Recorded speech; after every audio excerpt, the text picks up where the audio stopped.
You keep hearing the same joke from the same guy at the same time every week. You already know the punchline. You already know the pause before it. And somewhere along the way, people stopped watching you and started predicting you. That's what this video is about. Not boring, predictable. There's a difference, and most guys never learn it, especially after 40, when routines get comfortable and life gets, well, routine. Today, I'm walking you through 5 signs you've become predictable to the people around you, and more importantly, how to fix each one without turning yourself into someone you're not. Because look, becoming predictable isn't a character flaw. It's just a habit that crept in quietly, and habits can be changed. Let's get into it. Number 1, people finish your sentences before you do. This one sounds like a compliment at first. Your wife, your buddies, your kids, they know you so well they can guess what you're about to say. Cute, right? Except here's the thing. When people can finish your sentences, it usually means you've said that sentence before. A lot. Predictability isn't really about repeating words. It's about repeating patterns. The same opinion on the same topic. The same reaction to the same kind of news. The same story that gets pulled out every time a certain subject comes up. Psychologists call this response rigidity. Your brain builds a groove, and the path of least resistance is just to reuse what worked last time. It's efficient. It's also invisible to you, because from the inside, it doesn't feel like repetition. It feels like being consistent. And there's a version of consistency that's healthy. Reliability, for instance, is attractive and valuable. But there's a difference between being a man people can count on and being a man people can already write the script for. So how do you fix this one? Start small. Next time a familiar topic comes up, politics, work, whatever your go-to subject is, pause half a second longer than usual before you answer. Ask yourself, is this actually what I think? Or is this just what I always say? You'd be surprised how often those aren't the same thing. Even changing the way you phrase an old opinion forces new neural activity. It's a small move, but it breaks the groove. Number 2, your calendar looks the same every single week. Now, structure isn't the enemy here. A lot of men thrive on routine, and there's real research showing that structured lives reduce decision fatigue and stress. That's not what I'm talking about. I'm talking about a calendar that hasn't changed in years. Same gym time, same lunch spot, same Friday, same conversation at that Friday lunch. When your week becomes a loop, your identity starts to loop with it. People stop asking what's new with you because honestly, they already know the answer is nothing. And here's the psychological catch. Novelty isn't just about excitement, it's tied to how your brain forms and retrieves memories. Predictable weeks blur together. Ask a guy what he did 3 months ago on a random Tuesday, and if his life's been on repeat, he genuinely won't remember. Not because his memory's bad, because there was nothing distinct to remember. The fix isn't to blow up your schedule. It's to insert what I like to call pattern breaks.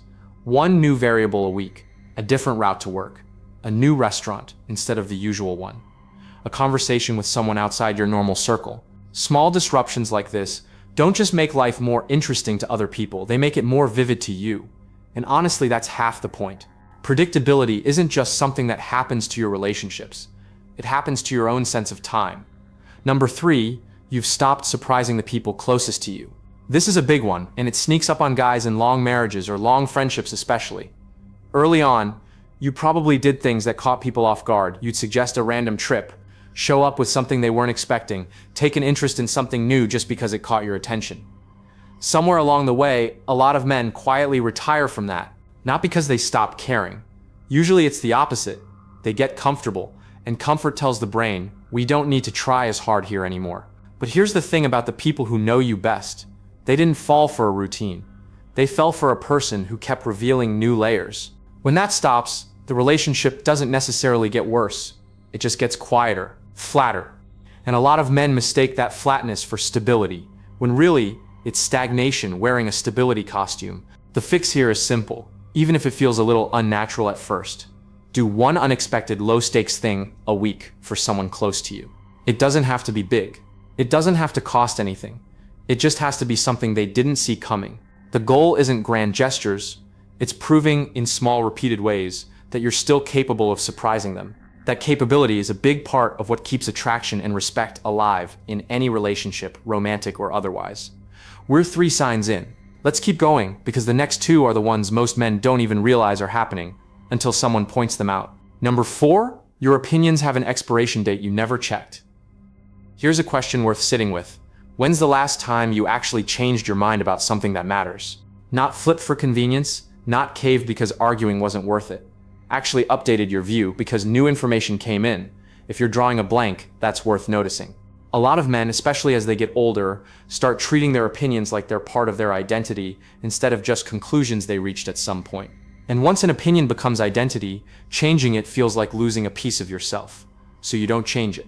You just defend it over and over in the same predictable way to anyone who happens to bring the topic up. People around you learn exactly where you stand on everything, not because you're principled necessarily, but because you've stopped updating. And there's a difference between the two. Principled means you've thought it through and it still holds. Stuck means you haven't revisited it in a decade and just assume it still holds. This one's less about behavior and more about mental flexibility, which, by the way, is something cognitive psychologists have tied pretty directly to how engaging and adaptable a person seems to others. Rigid thinkers are easy to predict because their conclusions are fixed. Flexible thinkers are interesting because you genuinely don't know where they'll land on something new. The fix is to actively hunt for one belief a month worth stress testing. Pick something you're confident about and go looking for the strongest argument against it. Not a straw man version, the actual best case. You don't have to change your mind, but you have to be willing to. That willingness alone changes how you show up in conversations. You stop sounding like a broadcast and start sounding like someone who's actually still thinking. Number 5, you've become the guy people go to for exactly one thing. This one's sneaky because it sounds like a compliment too. Oh, ask Dave, he's the grill guy. Talk to Mike about anything car-related. Being known for something isn't bad, expertise is genuinely valuable, and there's nothing wrong with being reliable in your lane. The problem is when that lane becomes the only lane anyone associates with you. When your entire social identity narrows down to a single function, the fix-it guy, the finance guy, the guy who always drives, people stop seeing you as a full person and start seeing you as a tool they pull out when needed. That's not connection, that's utility. And utility, however useful, isn't what makes people curious about you. Here's the honestly uncomfortable part. A lot of men lean into this without noticing because being the guy for X feels safe. It's a guaranteed role. Nobody's going to reject you for the thing you're already good at. But safety and predictability are basically roommates. If you want people genuinely interested in who you are rather than what you provide, you have to let other sides of yourself show up in conversation, even the underdeveloped ones. Talk about the thing you're bad at and trying to learn. Ask questions instead of only answering them. Let people see the parts of you that are still under construction. That's not weakness. That's texture. And texture is the opposite of predictable. So let's recap quickly. Sign 1, people finish your sentences. Fix it by pausing and checking if you're actually thinking or just repeating. Sign 2, your calendar's frozen. Fix it with small weekly pattern breaks. Sign 3, you've stopped surprising the people closest to you. Fix it with one small unexpected gesture a week. Sign 4, your opinions never get updated. Fix it by actively stress testing one belief a month. And sign 5, you've become a one-function guy. Fix it by letting other, less polished sides of yourself into the conversation. Here's the thing worth remembering. Predictability isn't a personality flaw, and it's definitely not a life sentence. It's just momentum. And momentum in either direction is something you can redirect the moment you decide to pay attention to it. The men who stay interesting into their 40s, 50s, and beyond aren't the ones who avoided routine altogether.